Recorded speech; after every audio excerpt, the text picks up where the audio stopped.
Well now, let me tell you about two people I once knew. Or maybe I didn't know them at all. Maybe they're just folks whose story got passed down so many times it feels like memory. This happened back in 1887, out in Arizona Territory, when the land was still raw and the towns were barely more than a few buildings huddled together against the dust. Times were different then. A man's word meant something. A woman's strength showed in her hands, not her voice. And love, well, love didn't come wrapped in pretty ribbons. It came in fresh bread and mended fences and showing up day after day when it would have been easier to leave. I reckon some of you know what I'm talking about. You've lived long enough to understand that the quietest stories are often the truest ones. This is one of those stories. The coffee had gone cold in Wyatt Sands's hand. He stood on the platform at Copper Springs, watching the horizon shimmer in the June heat. Coal smoke hung thick in the air, mixing with the smell of hot metal and horse droppings from the livery next door. Steam hissed from somewhere down the tracks. The depot clock behind him ticked past 2 in the afternoon, and the train was late. Wasn't surprised. Nothing in this territory ran on time, except trouble. He lifted the tin cup to his lips, tasted the bitter dregs, and set it on the bench beside him. His other hand, the right one, kept drifting to his hip. Old habit. The holster was empty now. Leather cracked where the Colt used to sit. Hadn't carried it in 14 months. Didn't plan to start again. The telegraph inside the station clicked and chattered. Somewhere down the street, a dog barked twice and quit. Wyatt pulled the photograph from his vest pocket and studied it for the 100th time. Woman with a plain face. Dark hair pulled back tight. Eyes that looked straight at the camera without flinching or smiling. The letter that came with it said her name was Martha. Said she was 31 years old, a widow, no children. Said she could cook and keep house and didn't expect more than a roof and honest work. Didn't say much else. Wyatt folded the photograph and put it back. He was 34. And he felt older, felt like the land itself used hard, dried out, waiting for rain that might never come. A whistle cut through the heat. Long and low, from the east, he straightened up, wiped his palms on his trousers. The train appeared as a dark smudge against the pale sky, growing larger.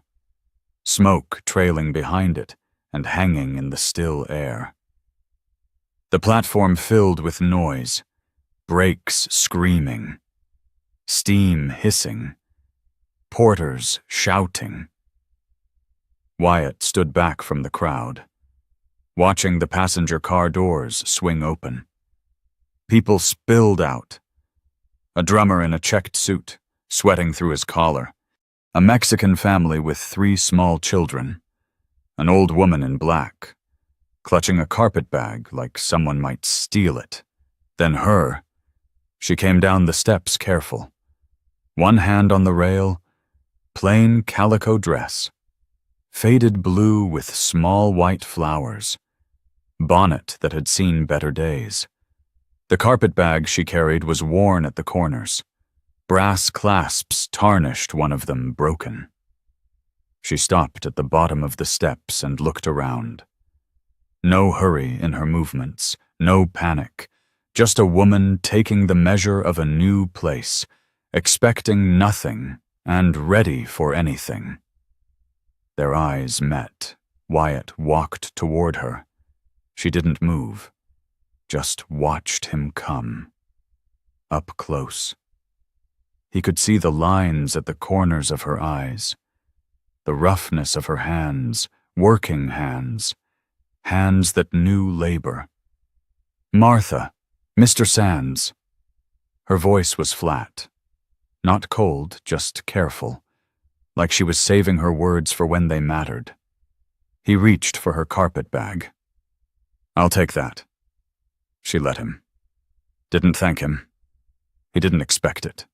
They stood there in the noise and dust, two strangers bound by letters and promises neither one quite believed in. The crowd moved around them. The train belched steam. The sun beat down without mercy. Martha looked at him straight. No pretense, no fluttering.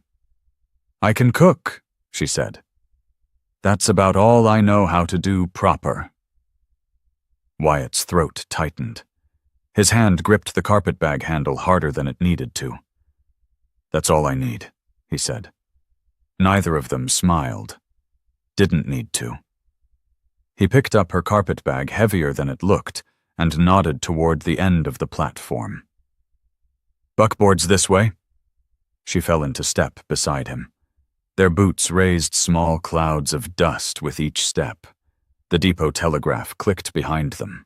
The Mexican children laughed at something, high and bright. Wyatt didn't look back.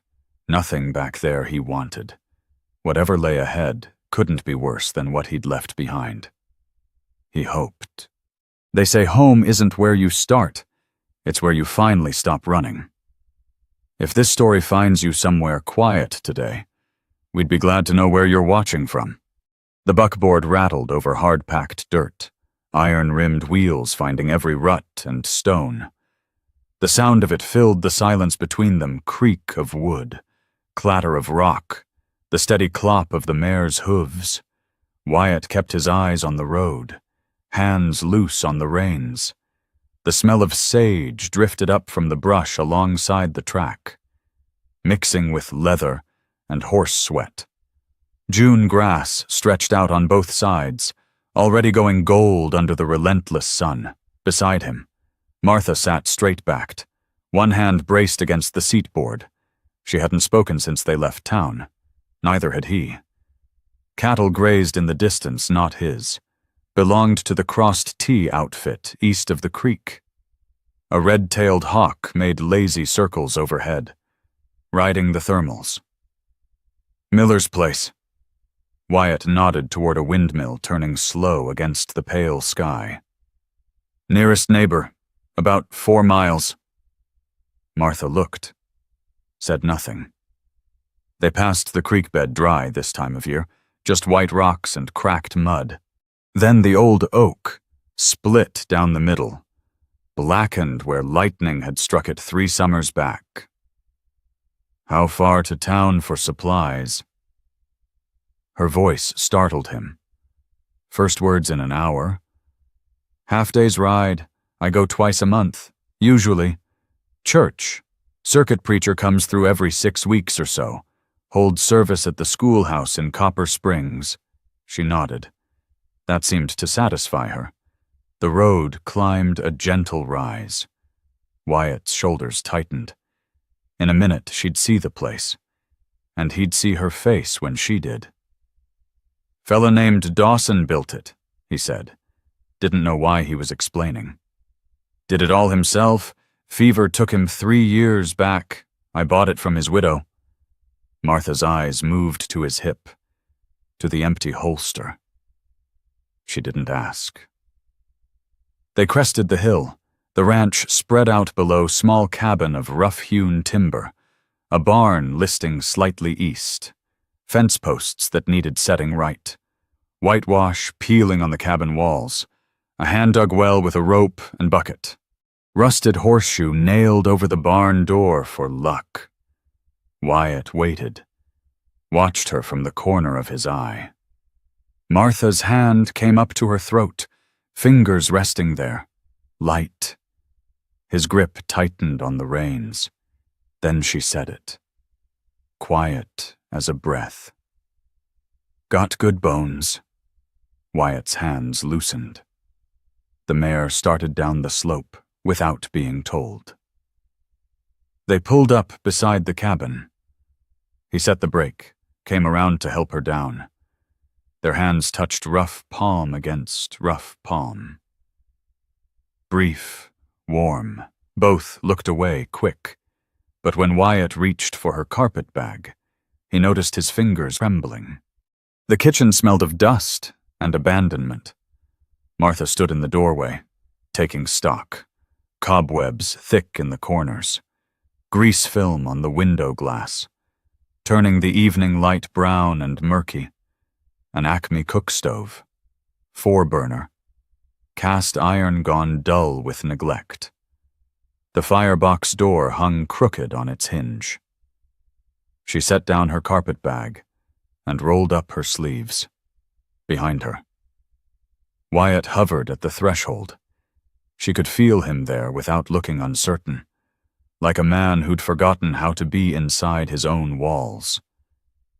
The floorboards creaked under his weight as he shifted from foot to foot. "Water's in the well out front," he said. "Bucket and rope," she nodded, walked to the stove, ran her finger along the cooking surface, leaving a trail in the grime, opened the firebox, checked the draft.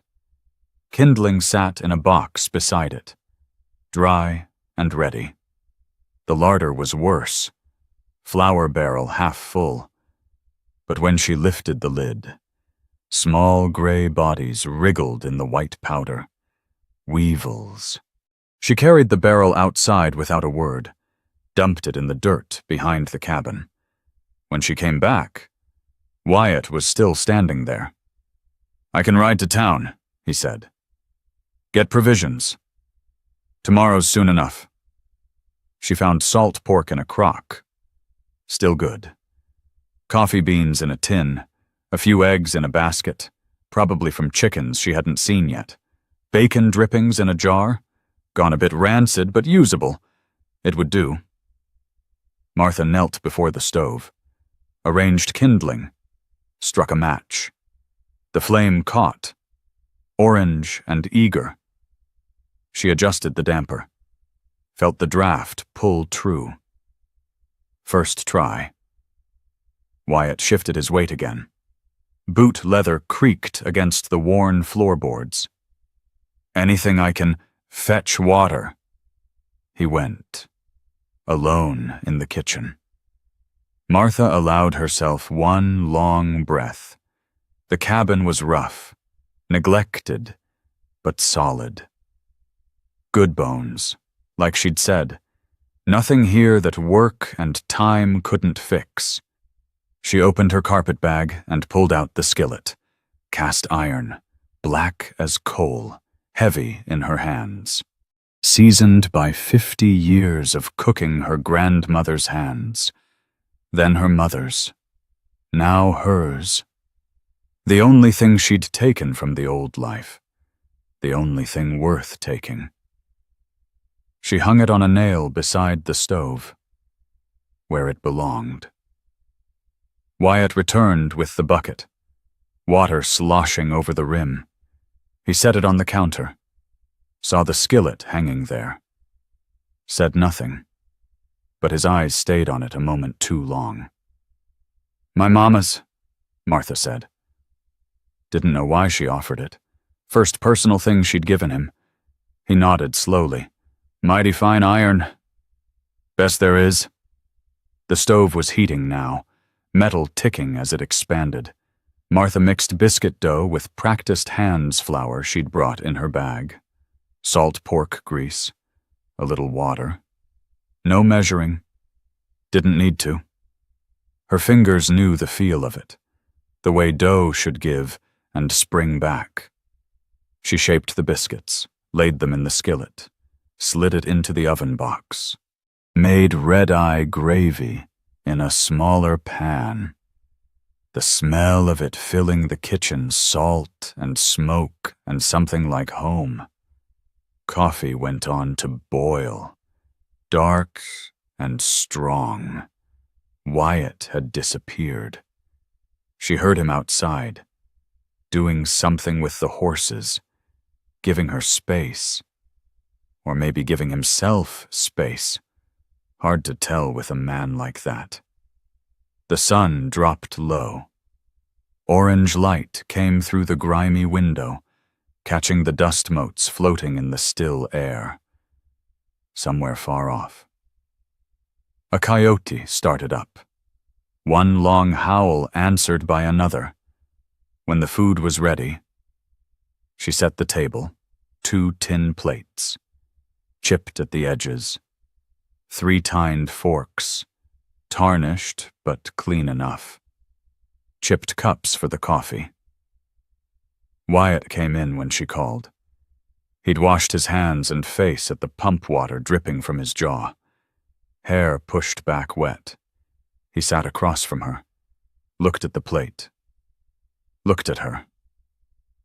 Martha bowed her head, closed her eyes. Lord, we thank you for this food and for safe travel. Bless this house and those who dwell in it. Amen. When she looked up, Wyatt was watching her. Something shifted behind his eyes, surprise. Maybe, or something older than surprise. Amen, he said quietly. They ate. The biscuits were good, light and flaky. The gravy was better, coffee strong enough to stand a spoon in, halfway through. Martha asked, "Water schedule. Well fills overnight. I draw in the morning, let it settle, draw again at dusk. Nearest neighbor you mentioned Miller. Good people, good enough, keep to themselves mostly. The preacher, every 6 weeks, sometimes longer." She nodded. Practical things, safe things. The light faded. Wyatt lit the coal oil lamp-cracked chimney, but it burned steady. Shadows jumped on the walls. Wind pushed through the gaps in the window frame, making the flame flicker. Martha set down her fork, looked at him across the table.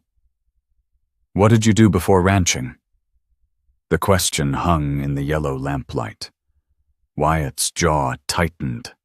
His hand, resting beside his plate, curled into a loose fist. 3 heartbeats passed. 4. The coyotes had gone quiet. "Was good at something I wish I wasn't." She didn't push. The answer was in the empty holster, in the way he moved, in the scars she'd glimpsed on his forearms when he'd carried the water bucket. A man didn't carry that kind of silence without earning it. "I was married before," she said. "Even trade." He wasn't kind. Wyatt's eyes met hers. The lamp flame danced between them, casting shadows that moved like living things. He stood. "I'll show you the room." Small space at the back of the cabin. Rope bed with a cotton tick mattress. 1 window facing east. Glass wavy with age. A washstand with a chipped pitcher and basin. "I'll take the barn," Wyatt said. "Till you say different." Martha looked at the narrow bed, at the window, at the man standing in the doorway, hat in his hands, waiting for permission to leave his own house. "All right," she said. He nodded once, turned to go. "Mr. Sands." He stopped. The floorboards groaned under his boots. "Thank you. For the room." He stood there a long moment, his back to her, shoulders tight. "Good night, Martha." His boots crossed the cabin floor. The door opened, closed. She listened to his footsteps fade toward the barn, listened to the night sounds filling the space he'd left wind through the walls. A horse stamping. The coyotes starting up again, far away. Then she sat on the edge of the bed, alone in the lamplight, and wondered what kind of man gave up his own bed for a stranger, and what kind of past made him think he didn't deserve to stay. 2nd week of June. The sun wasn't up yet, but Wyatt was already working. Martha heard him before she saw him, the rhythmic thunk of metal hitting dirt. Pause. Thunk again. She stood at the kitchen window, coffee cup warming her hands, and watched his silhouette move against the gray dawn. the smell of fresh-turned earth through the open window, mixing with the coffee steam. Post-hole digger, hickory handle worn smooth from use. He drove it into the hard ground, pulled up the dirt, drove it again. Over and over, like a man trying to dig his way out of something that lived inside his own chest. She turned back to the stove. Eggs cracked into the skillet, sizzling in bacon grease. Salt pork already done, draining on a tin plate. Coffee strong enough to stand a spoon in, just like yesterday. Just like the day before. By the time she had it plated, full light was spreading across the prairie. Wyatt came in when she called. Sweat already darkening his shirt collar despite the early hour. Dirt on his boots, his trousers, his forearms. He sat, ate fast, barely tasting it, fork scraping against tin. "Fence line needs setting," he said between bites. "Posts are rotted through on the north section.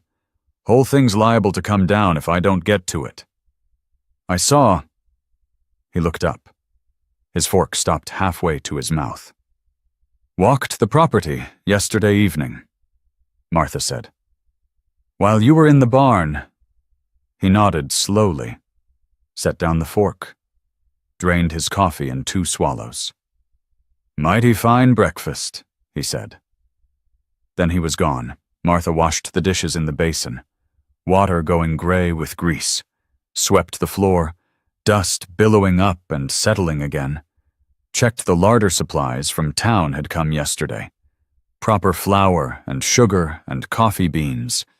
The cabin was taking shape, starting to smell like a place where people lived instead of just existed. She found the kitchen garden behind the cabin mid-morning, overgrown with weeds, but not dead. Volunteer tomatoes pushing up through the tangle, red and stubborn, squash vines running wild, herbs gone to seed but still fragrant when she crushed a leaf between her fingers. She knelt in the dirt and started pulling. The sun climbed. Heat built, pressing down like a hand. Sweat ran down her back, soaked through her dress until it clung to her skin. Her hands turned black with soil, dirt packing under her fingernails. She worked without stopping, clearing 1 row, then another. The smell of earth and green things filled her nose. From the garden, she could hear him. Thunk, pause, thunk, the sound carried across the still air. Steady as a heartbeat. A man at war with the land. Or maybe with himself. Hard to tell which. Midday came. The heat was brutal now. Shimmering off the dirt in waves, Martha filled a lard tin with water from the well. Cold and clean. Wrapped cornbread in a flour sack cloth. Still warm from the morning's baking. Walked out to the fence line, grass catching at her skirt with every step. Wyatt had his back to her, shirt soaked through, clinging to his shoulders, dark with sweat. He drove the digger down, hit rock, grunted. His whole body shook with the impact. He pulled the digger free, drove it again. "Mr. Sands!" He turned, face red with heat, slick with sweat, chest heaving. His eyes were distant, focused on something she couldn't see. She held out the water. He took the tin, drank deep. Water ran down his chin, dripped onto the dirt, made small, dark spots that vanished almost instantly in the heat. That's when she saw them. Scars on his forearms. Old ones, pale against sunburned skin. Not from ranching too regular, too deliberate. Knife wounds, maybe. Or something worse.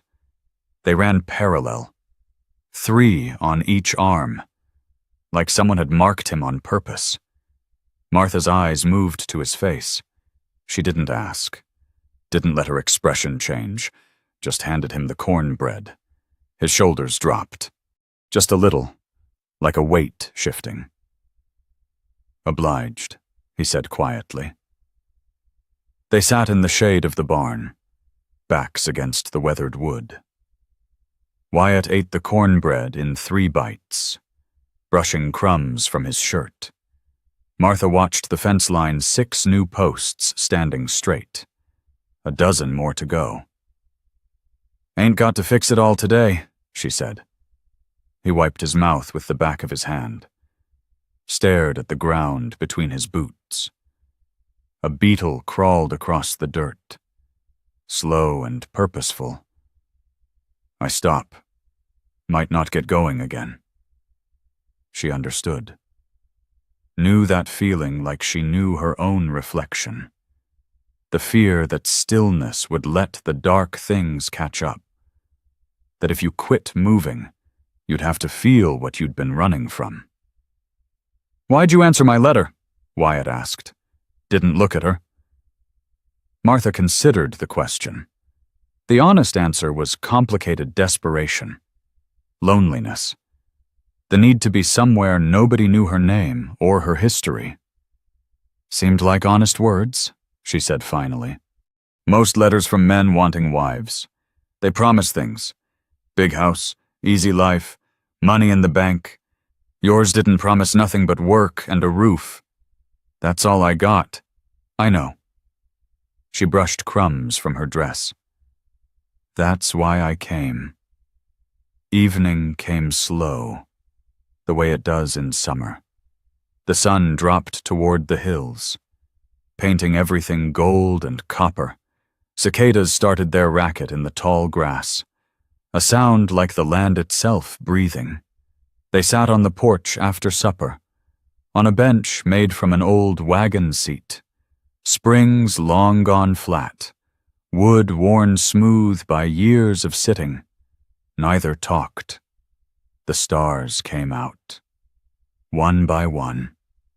Martha looked at Wyatt's profile in the gathering dark, the hard line of his jaw, the way his hand rested on his knee, finally still after a day of punishing work. "Good night, Mr. Sands." "Good night, Martha." She went inside. He stayed on the porch, and for the first time since she'd stepped off that train, Martha caught herself wondering what it might be like to stay, not because she had nowhere else to go, but because she wanted to. End of June. 3 weeks gone. The cabin smelled different now. Yeast and wood smoke, coffee grounds and lye soap, the smell of living. Martha pulled the sourdough from the oven, steam rising in a white cloud. The crust was golden brown, cracked along the top in all the right places. She set it on the counter to cool, wiped her hands on her apron, behind her. The door opened. Wyatt stood in the threshold, hat in hand. He'd been checking the fence line dirt on his boots, sweat on his brow despite the early hour. But he stopped there, not moving, just breathing in. Ma used to make bread like that. His voice was quiet, rough at the edges. Before. He didn't say before what. Didn't need to. Martha turned back to the stove. "Coffee's ready." They had a rhythm now. Morning started with coffee and quiet talk, the well level, the weather, what needed doing, then work, separate but parallel. Him outside mending what was broken, her inside making the broken place feel whole. Meeting at meals like 2 creeks joining a river. This morning was different. Sunday, town day. "Fixing to head to Copper Springs," Wyatt said, setting down his empty cup.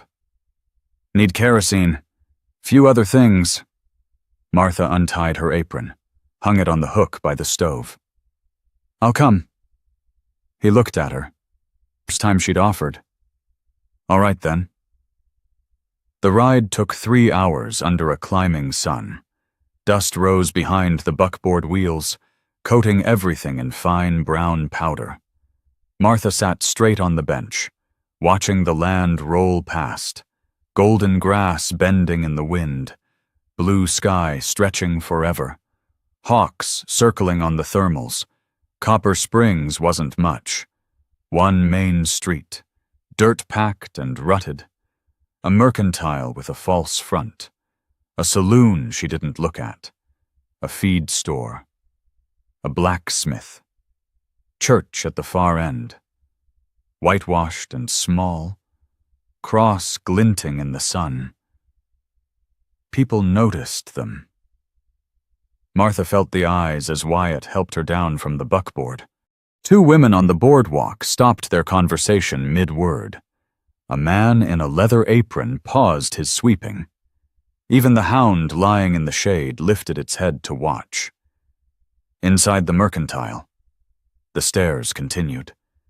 The smell hit her first pickle brine from the barrel by the door. Leather goods hanging from the rafters. Coffee beans and tobacco, and something sweet underneath. The shopkeeper was a thin woman with gray hair pulled back tight, spectacles perched on her nose. She watched them move through the aisles like they might steal something. Martha found the fabric bolts near the back. Blue gingham, checked pattern, good tight weave. She ran her fingers over it, checking for flaws. Wyatt appeared beside her, looked at the fabric, said nothing. For the kitchen window, Martha said. If you don't mind the expense, get what you need. She cut 4 yards, added it to the pile.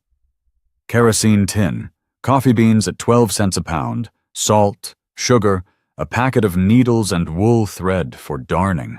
At the candy jars, she paused. Horehound drops, licorice whips, peppermint sticks in red and white stripes. Go on, Wyatt said quietly. Pick something. She chose the horehound. Reminded her of her grandmother. At the counter, an old-timer sat on a barrel near the door. White beard stained yellow with tobacco. Weathered face like cracked leather. Eyes that had seen plenty and forgotten nothing. He watched Wyatt count out coins on the counter. Sands, the old man said, not a question. Wyatt's hand stilled on the money. His jaw tightened. That's right. The old-timer nodded slowly. Spat tobacco juice into a can by his feet. Didn't say anything else. But his eyes followed Wyatt all the way out the door, outside. The thin woman from behind the counter caught Martha's arm. Gray eyes sharp behind those spectacles. He treating you right, honey? Martha looked at the woman's hand on her sleeve. Looked at the concern in her face, genuine, or just hungry for gossip. Hard to tell which. Built me a shelf for my mama's skillet, Martha said. With his own hands. She pulled her arm free and walked to the buckboard.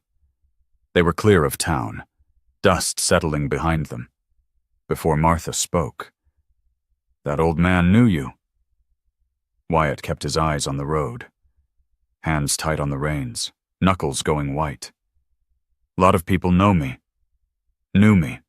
What do they know? Silence. The wheels creaked. A crow called from somewhere in the tall grass. Harsh and mocking. Whatever you heard, Wyatt said finally. It's probably so. Martha looked at his profile. The hard set of his jaw. The way his shoulders had gone rigid.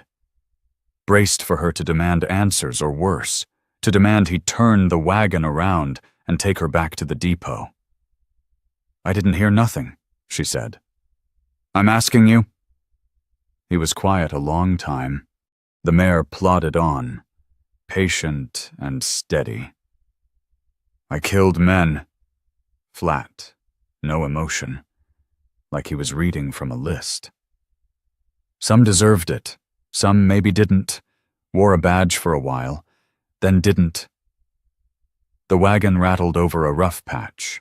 Neither of them spoke. "That all?" Martha asked. Wyatt turned to look at her. Really look, his eyes searching her face for fear, for judgment, for the disgust he clearly expected to find there. "Ain't that enough?" Martha smoothed her skirt over her knees. "Watch the road ahead." "Reckon we'll see," she said. Mid-July. The sky was wrong. Martha noticed it first, the copper tinge spreading across the horizon like a bruise.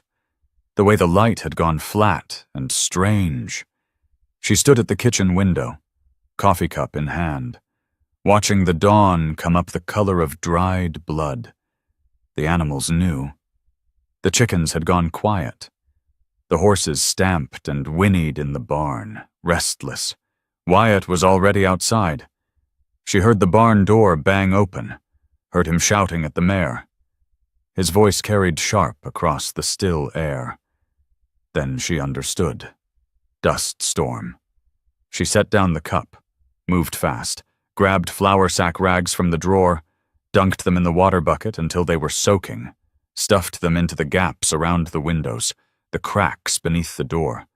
The cabin was solid, but old plenty of places for dust to find its way in. Through the window, she could see Wyatt running, driving the chickens toward their coop, arms waving. The wind was picking up now, grass bending flat, dirt swirling in small devils across the yard. He got the coop latched, checked the barn door, started back toward the cabin. The wall appeared on the horizon, brown and massive, stretching from earth to sky, rolling toward them like something alive, like something hungry.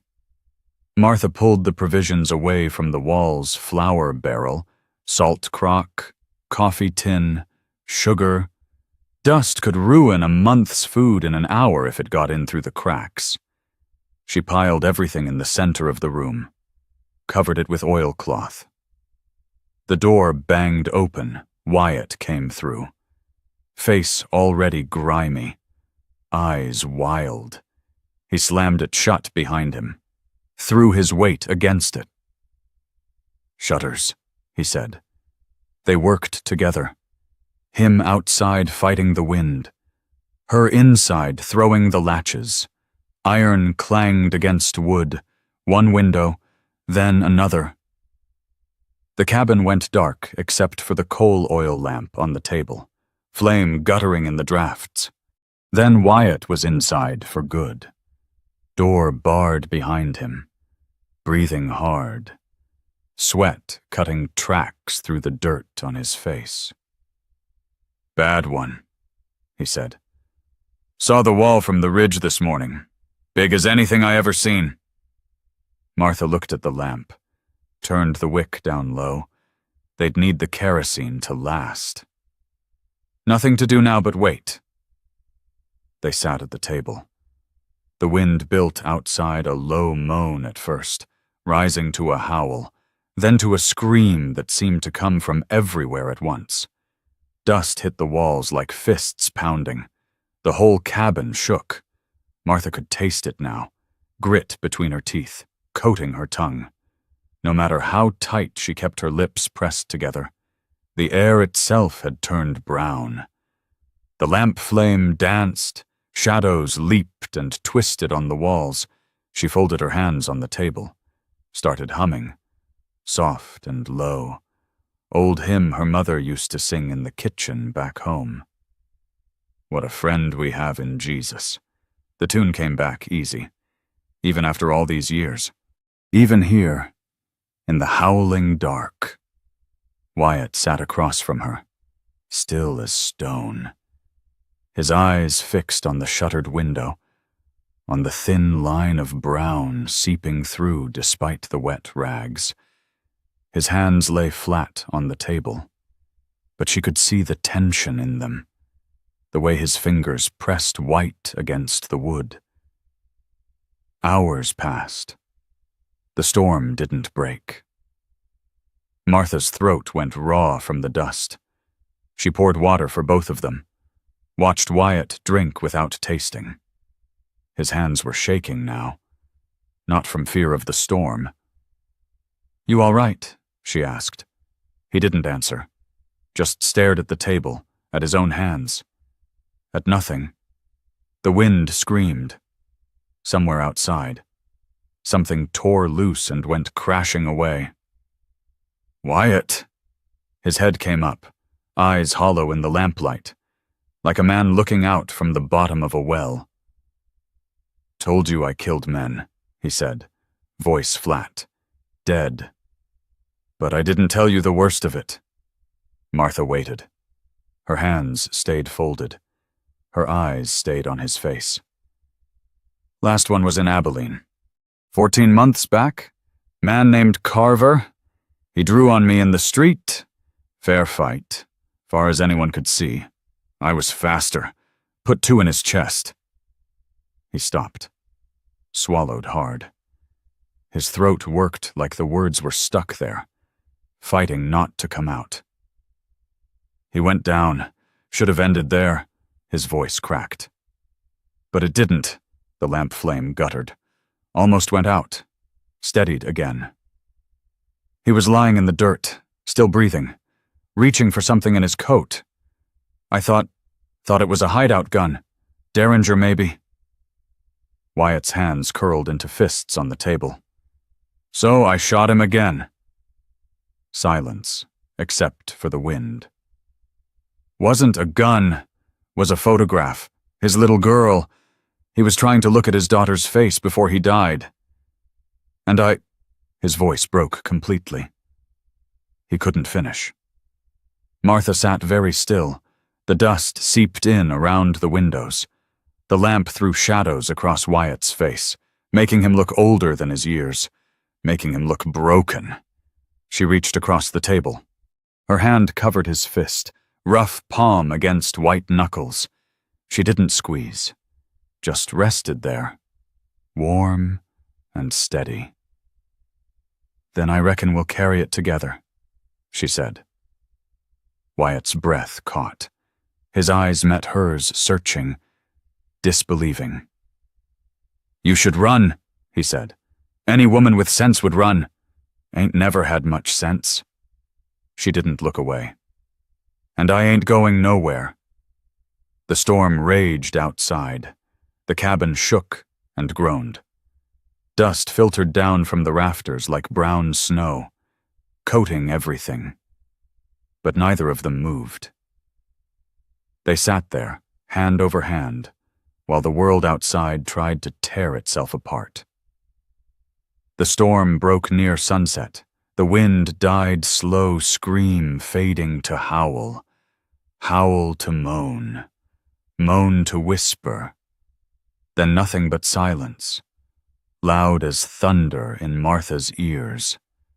Wyatt rose first, unbarred the door, pushed it open against the drift of dust piled on the threshold. The sky outside was copper and rose, sun setting through the haze. The yard lay covered in fine brown powder. The fence posts still stood. The barn door had held. Martha came up beside him, stood in the doorway, breathing air that tasted of earth and distance, and something almost clean. Wyatt looked at her. His face was different now. The hollowness hadn't gone. But something else was there too. Something she couldn't name. "You meant what you said," he said, not a question.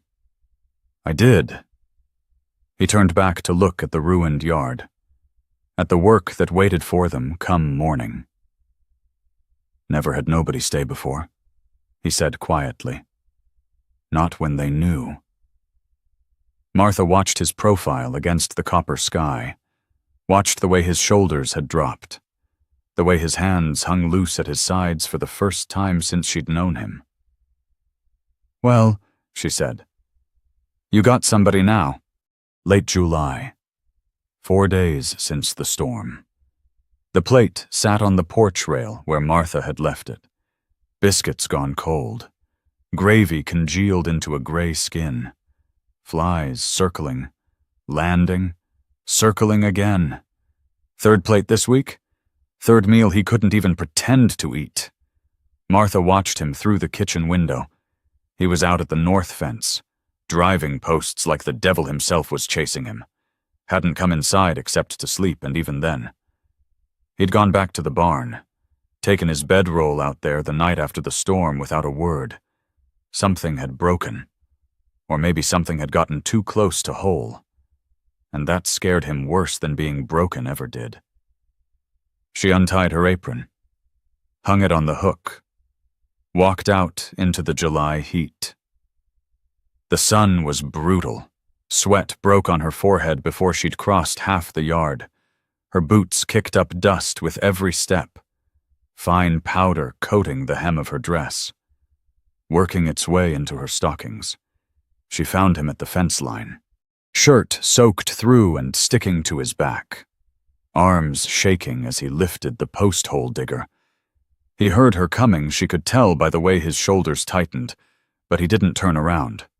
Thunk. Dirt flew. Thunk. Wyatt! He kept working. Drove the digger down. Hit rock. Drove it again. Harder. The impact shuddering through his whole body. Wyatt Sands. You look at me. He stopped. Stood there with his back to her, chest heaving, head hanging between his shoulders. You told me the worst thing you ever done, Martha said. Now you're punishing us both for it. He turned. His face was a ruin, hollow eyes ringed dark from no sleep. Lips cracked, beard coming in ragged and unkempt. He looked like a man who'd crawled out of his own grave and wasn't sure he wanted to be above ground. Should have kept my mouth shut. His voice came out raw, scraped thin. Never should have told you. But you did. I know. He dropped the digger. It thudded into the dirt, handle falling sideways. And now every time you look at me, you see it. The blood. That photograph. That little girl without a daddy because of me. Don't lie. Something ugly twisted in his face. I see it in your eyes. The way you hesitate before you hand me the coffee cup. The way you... I ain't hesitated once, he laughed. The sound came out wrong, bitter and broken. No humor in it at all. Give it time. Martha's hands curled into fists at her sides. Heat pressed down on them both. Somewhere in the grass, a locust screamed its high, thin scream. I didn't cross 1,000 miles to cook for a ghost, she said. Didn't leave everything I knew to sit in a cabin alone while you kill yourself with work out here. Wyatt's jaw went tight. He bent down, grabbed the digger, started working again, like she wasn't even there. Martha grabbed his arm. He spun around, fast, eyes wild. For one terrible heartbeat. She saw something in his face, the man he used to be. The man who killed for money. The man who shot first and thought about it after. Then it was gone. Replaced by something worse. Shame. Pure and complete. Shame so thick it bent his spine. He stumbled backward, foot caught on a fence post. He went down hard, arms windmilling, and landed in the irrigation ditch behind him. The ditch had filled with runoff after the storm. Brown water and black mud, stinking of rot and standing water. Wyatt landed on his back in the middle of it. Mud splashed up, spattering his face, his chest, his hair. The water soaked through his clothes in an instant. Cold and foul. Martha stood at the edge, looked down at him. He didn't get up, just lay there in the muck, staring at the sky, chest heaving, filth smeared across his face, his arms, water seeping into his ears, His boots. "Look at me," he said, quiet. "This is what I am. This is where I belong. In the dirt, in the mud, down here with the worms and the rot." Martha looked at him.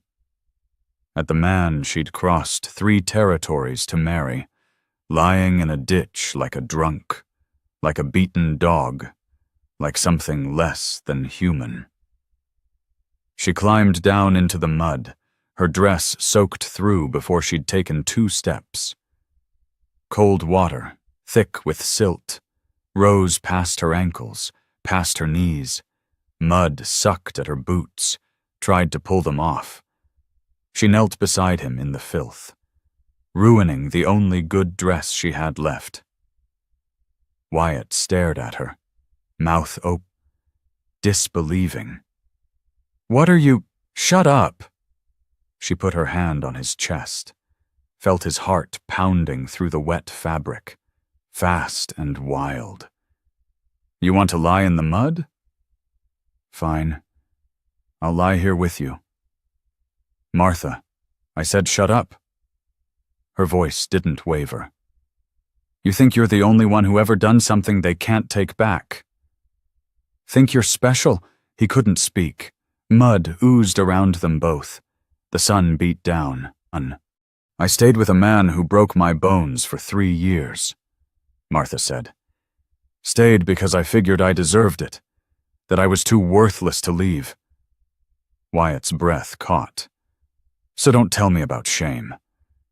Don't tell me about belonging in the dirt."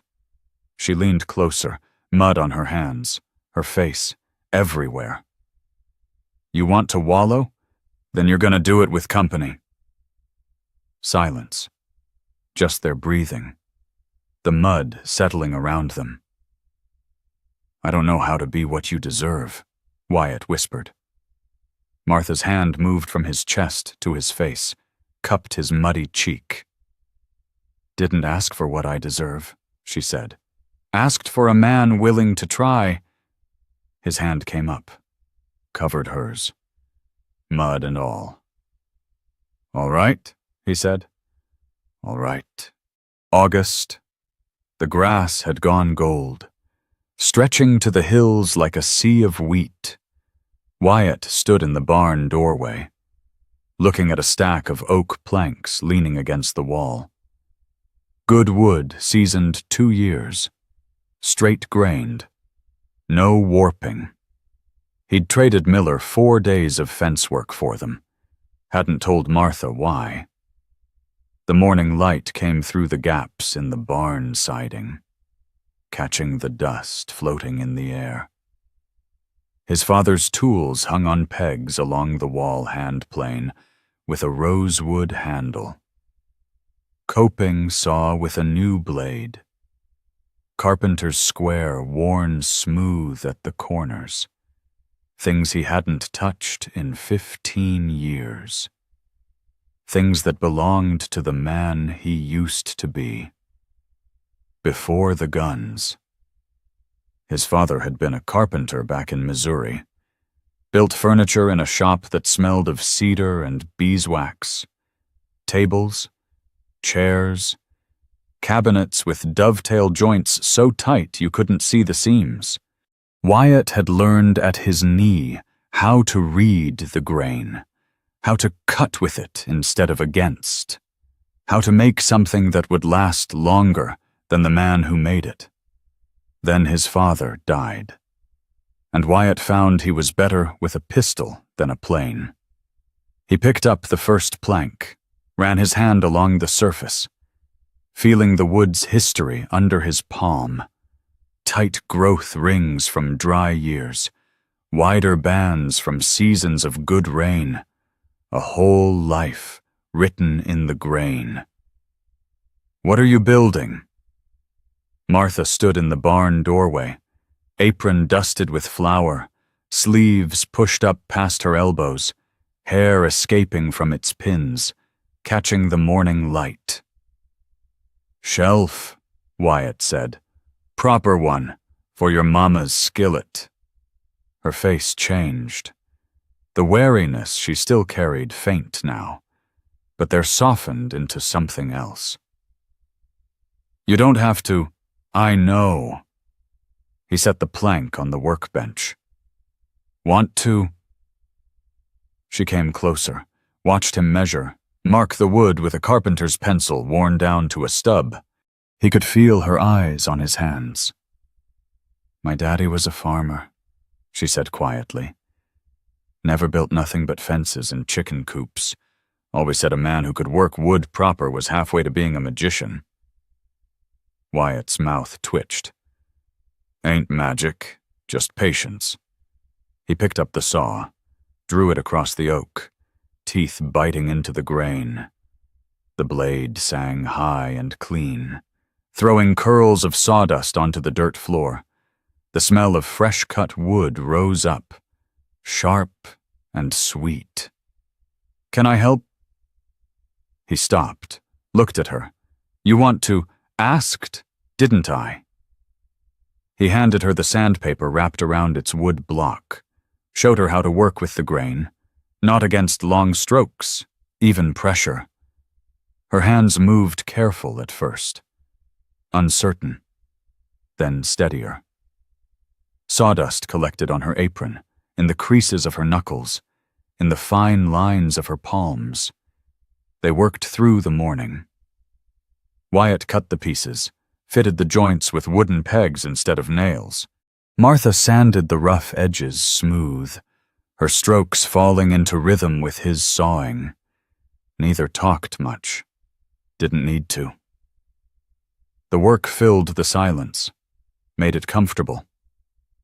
The sun climbed. Heat built in the barn, heavy and close. Sweat ran down Wyatt's back, soaked through his shirt, but he kept working, planing, fitting, checking the angles with the square.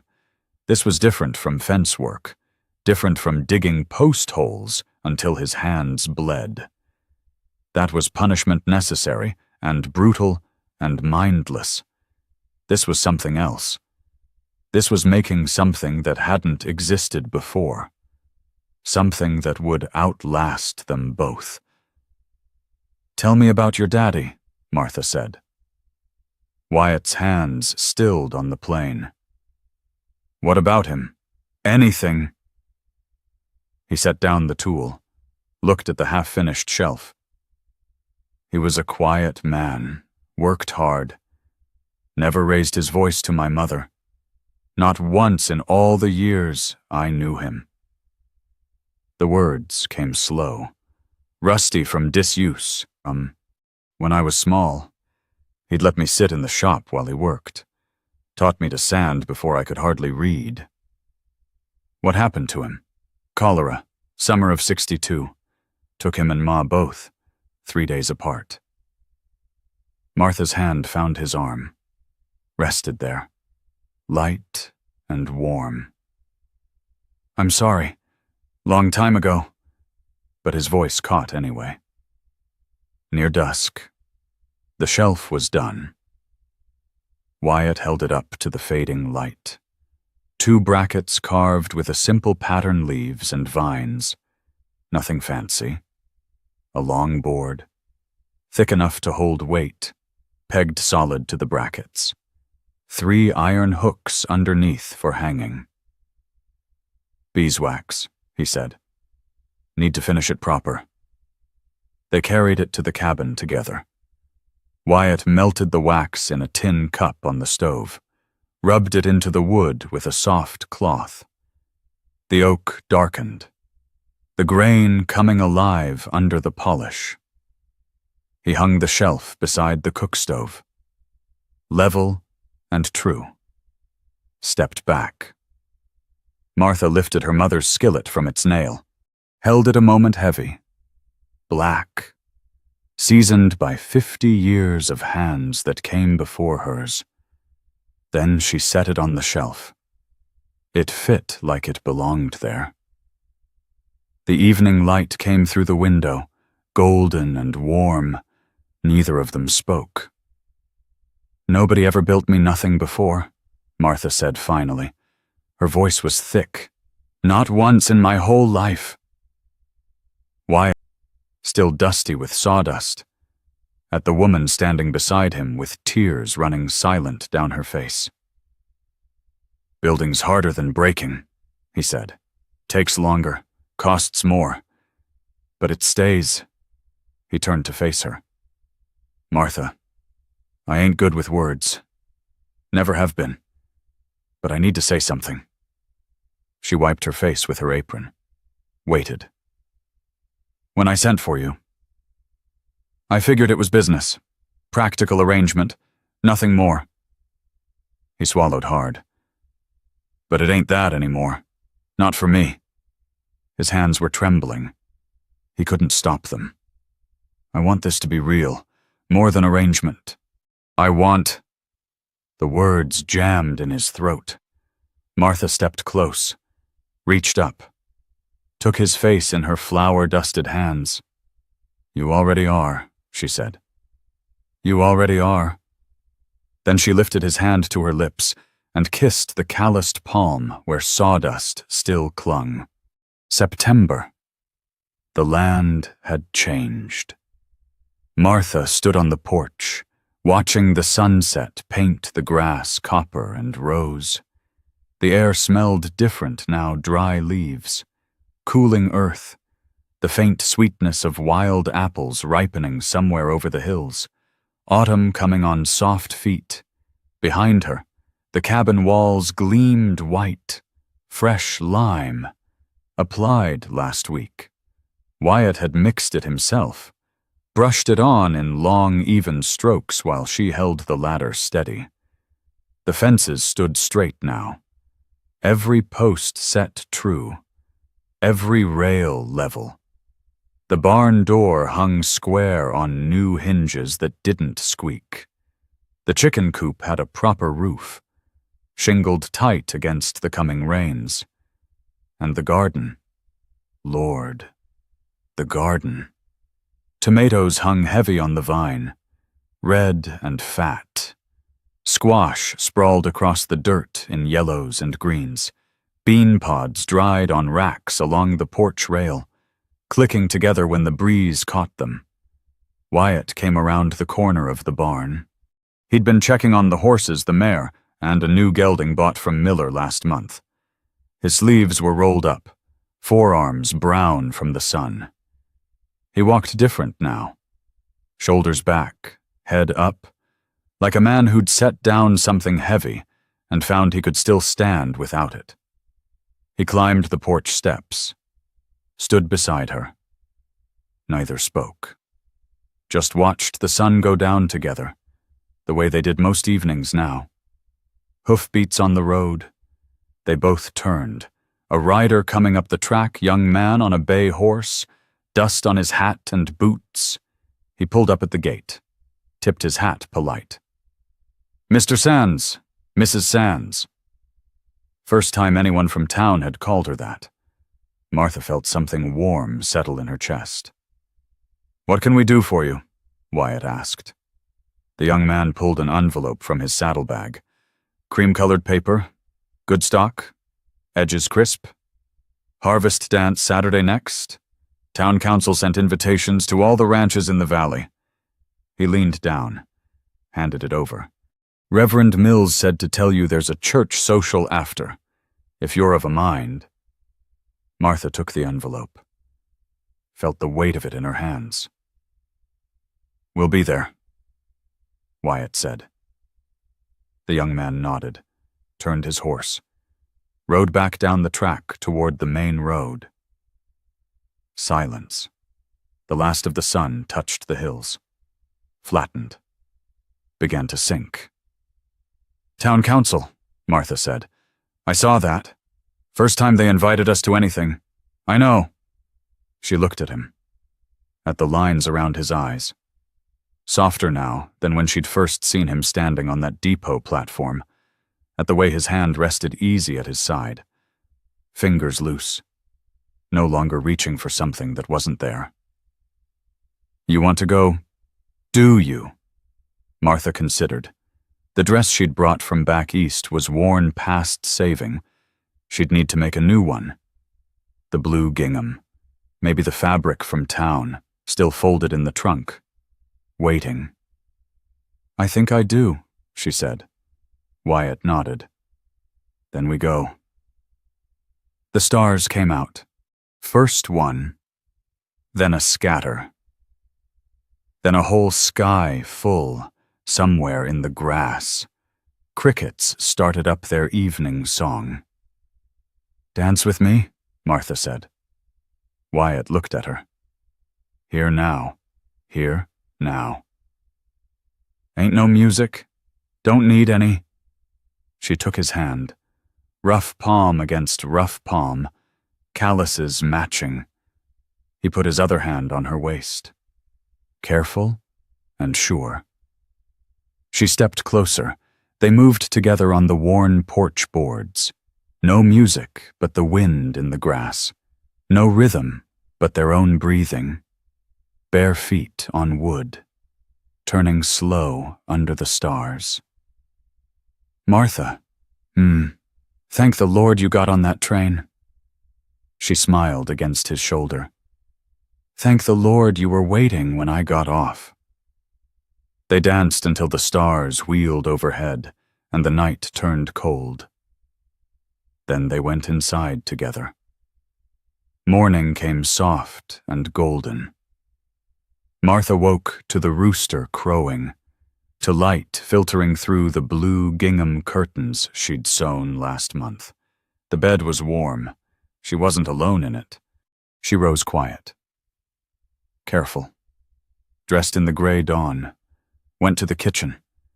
The stove still held warmth from last night. She added kindling, opened the damper, listened to the fire catch. Coffee went on to boil. The sourdough had risen overnight, dough pillowy and alive. She shaped it, slid it into the oven. The smell filled the cabin. Yeast and warmth and home. Footsteps behind her, Wyatt in the doorway, shirt buttoned crooked, hair mussed from sleep. He stood there looking at her, at the bread in the oven, at the coffee on the stove, at the curtains in the window, the skillet on the shelf. The home they'd built together out of nothing but work and stubbornness and something that might be called love. "Martha," she turned. Flour on her hands, on her apron. "Breakfast will be ready soon." He crossed the kitchen, stood before her. His eyes were clear. "That's all I need," he said. Same words he'd spoken at the depot, but everything different now. Martha smiled. "I know," she said. "Me too."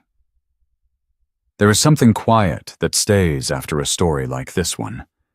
Not a message to carry away, not words to repeat, just a feeling tender and familiar, like the smell of bread baking in a kitchen you haven't visited in years.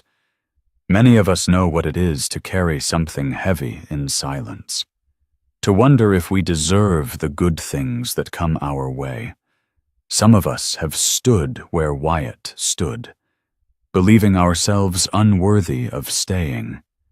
And perhaps you have been where Martha was, too, crossing distances that had nothing to do with miles, hoping that somewhere on the other side, there might be a place to finally rest. We do not always find that place. Sometimes we do. Sometimes it finds us in ways we never expected, in a cast iron skillet passed down through generations, in a shelf built by calloused hands, in a meal shared without need for words.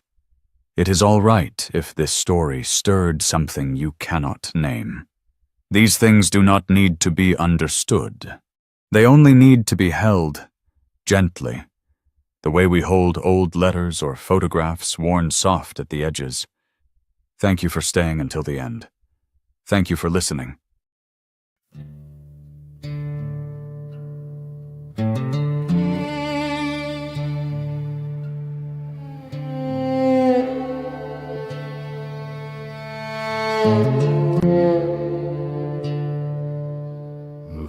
4 o'clock sun was a brand on the rail. 5 of us stood there, weary and pale. The wagons rolled out, kicking dust in the heat, leaving me lonesome on this wooden street. A carpetbag filled with a life left behind, waiting for a promise I've yet to find. I pulled in late with a trail on my skin. 2 little ghosts, they were killing my kin. Caleb and Ruth with their mother's blue eyes, searching for home under wide hollow skies. I didn't bring silver, I didn't bring pride, just a hole in my heart where a good woman died. It ain't the first love that mends up the soul,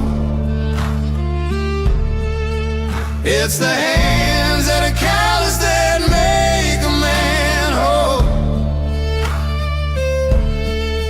Like the old oak tree standing through the winter's bite,